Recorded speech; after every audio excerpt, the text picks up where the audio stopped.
Henrique Martin, Luz inteiramente gasta por Deus, 1781-1812. Ajoelhado na praia da Índia, Henrique Martin derramava a alma perante o Mestre e orava: Amado Senhor, eu também andava no país longínquo. Minha vida ardia no pecado. Desejaste que eu me tornasse não mais um tição para espalhar a destruição, mas uma tocha brilhando por ti. Zacarias, capítulo 3, versículo 2. Eis-me aqui nas trevas mais densas, selvagens e opressivas do paganismo. Agora, Senhor, quero arder até me consumir inteiramente por ti. O intenso ardor daquele dia sempre motivou a vida desse moço. Diz-se que possuiu o nome mais heróico que adorna a história da Igreja da Inglaterra, desde os tempos da Rainha Elizabeth. Contudo, até entre seus patrícios, ele não é bem conhecido. Seu pai era de físico franzino, e após o seu falecimento, os 4 filhos, inclusive Henrique, não tardaram a contrair a mesma enfermidade, a tuberculose. Com a morte do pai, Henrique perdeu seu intenso gozo pela matemática e passou a se interessar grandemente pela leitura da Bíblia. Diplomou-se com mais honras do que todos da sua classe. O Espírito Santo, porém, falou à sua alma: Buscas grandes coisas para ti, não as busques. Acerca dos seus estudos, testificou: Alcancei o ponto mais alto que desejara, mas fiquei desapontado ao ver como tinha agarrado apenas uma sombra.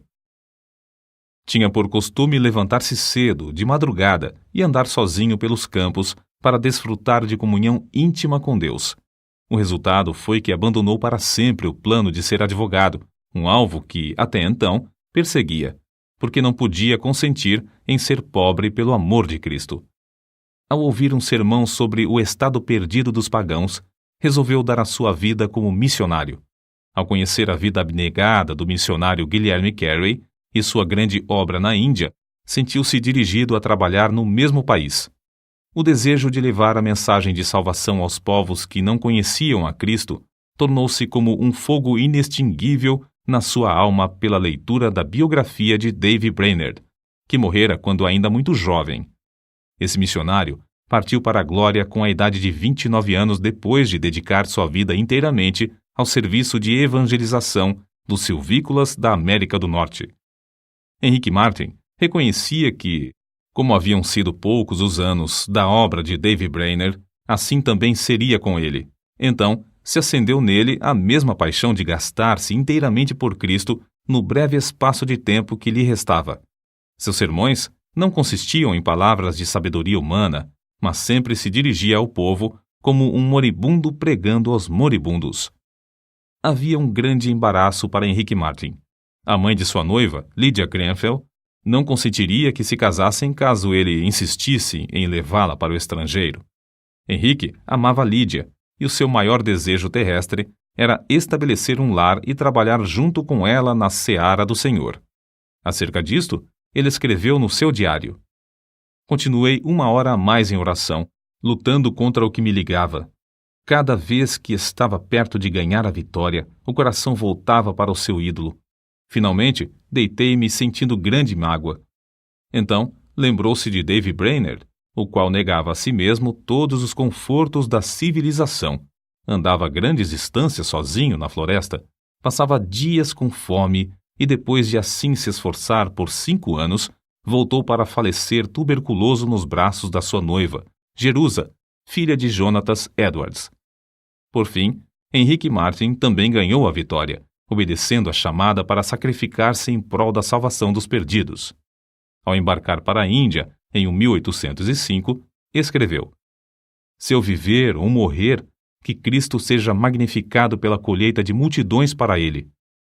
A bordo do navio, ao afastar-se da sua pátria, Henrique Martin chorou como uma criança. Contudo, nada podia desviá-lo da sua firme resolução de seguir a direção divina. Ele era um tição arrebatado do fogo, e repentinamente dizia: Que eu seja uma chama de fogo no serviço divino.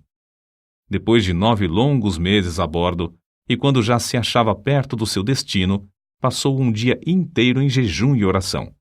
Sentia quão grande era o sacrifício da cruz e como era igualmente grande a sua responsabilidade para com os perdidos na idolatria da Índia.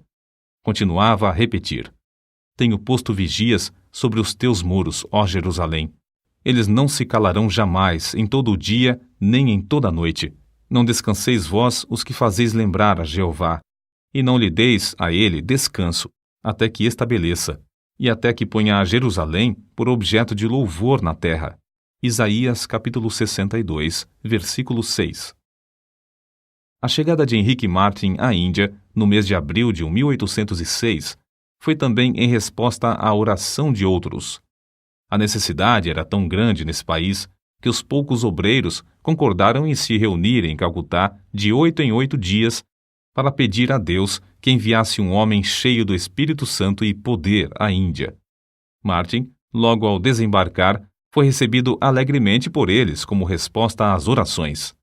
É difícil imaginar o horror das trevas em que vivia esse povo, entre o qual Martyn se achava. Um dia, perto do lugar onde se hospedara, ouviu uma música e viu a fumaça de uma das piras fúnebres de que ouvira falar antes de sair da Inglaterra. As chamas já começavam a subir do lugar onde uma viúva se achava sentada ao lado do cadáver de seu marido morto. Martyn, indignado, esforçou-se, mas não pôde conseguir salvar a pobre vítima. Em outra ocasião, foi atraído pelo ruído do símbolo a um lugar onde o povo fazia culto aos demônios. As pessoas ali reunidas se prostravam perante o ídolo, obra das suas próprias mãos, a quem adoravam e temiam. Martyn sentia-se mesmo na vizinhança do inferno. Cercado de tais cenas, ele se aplicava mais e mais, sem se cansar, dia após dia, a aprender a língua. Não desanimava com a falta de fruto da sua pregação, reconhecendo ser de maior importância traduzir as Escrituras e colocá-las nas mãos do povo. Com esse alvo, perseverava cuidadosamente no trabalho de tradução, aperfeiçoando a obra pouco a pouco e parando de vez em quando para pedir o auxílio de Deus. Extraído de um dos seus sermões, conservados no Museu Britânico, o próximo texto denota como a sua alma ardia no firme propósito de dar a Bíblia ao povo. Pensai na situação triste do moribundo, que apenas conhece bastante da eternidade para temer a morte, mas não conhece bastante do Salvador para olhar o futuro com esperança. Não pode pedir uma Bíblia para saber algo sobre o que se firmar, nem pode pedir à esposa ou ao filho que lhe leiam um capítulo para o confortar. A Bíblia, é um tesouro que eles nunca possuíram. Vós que tendes um coração para sentir a miséria do próximo, vós que sabeis como a agonia de espírito é mais que qualquer sofrimento do corpo, vós que sabeis que vem o dia em que tendes de morrer. Dai-lhes aquilo que lhes será um conforto na hora da morte. Para suprir os povos da Índia e da Pérsia com a Bíblia em suas próprias línguas, Martyn aplicou-se à obra de tradução das Escrituras de dia e de noite, até mesmo quando descansava e quando em viagem. Não diminuía a sua marcha quando o termômetro registrava o intenso calor de 70 graus, nem quando sofria da febre intermitente, nem com o avanço da peste branca que ardia no seu peito. Como David Brainerd, cuja biografia sempre serviu para inspirá-lo, Henrique Martyn passou dias inteiros em intercessão e comunhão com o amado, seu querido Jesus. Parece, escreveu ele, que posso orar para sempre, sem nunca cansar.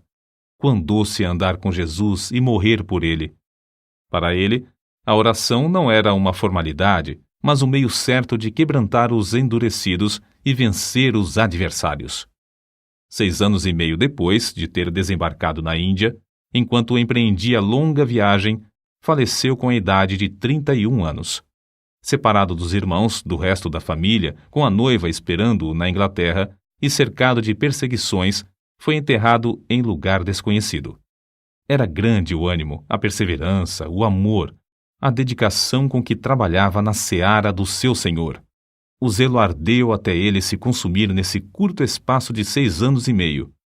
É-nos impossível apreciar quão grande foi a sua obra, feita em tão poucos anos. Além de pregar, conseguiu traduzir porções das Sagradas Escrituras para as línguas de 1/4 parte de todos os habitantes do mundo. O Novo Testamento em hindu, hindustão e persa, e os evangelhos em judaico-persa são apenas uma parte das suas obras. 4 anos depois da sua morte, nasceu Fidelia Fiske, no sossego da Nova Inglaterra. Quando ainda aluna na escola, leu a biografia de Henrique Martin. Andou 45 quilômetros de noite, sob violenta tempestade de neve, para pedir à sua mãe que a deixasse ir pregar o evangelho às mulheres persas. Ao chegar à Pérsia, reuniu muitas mulheres e lhes contou sobre o amor de Jesus, até que o avivamento em Oromiar tornou-se outro Pentecostes. Se Henrique Martin, que entregou tudo para o serviço do Rei dos Reis, pudesse visitar a Índia e a Pérsia hoje, que grande obra encontraria! Obra feita por tão grande número de fiéis filhos de Deus, nos quais ardeu o mesmo fogo pela simples leitura da biografia desse pioneiro.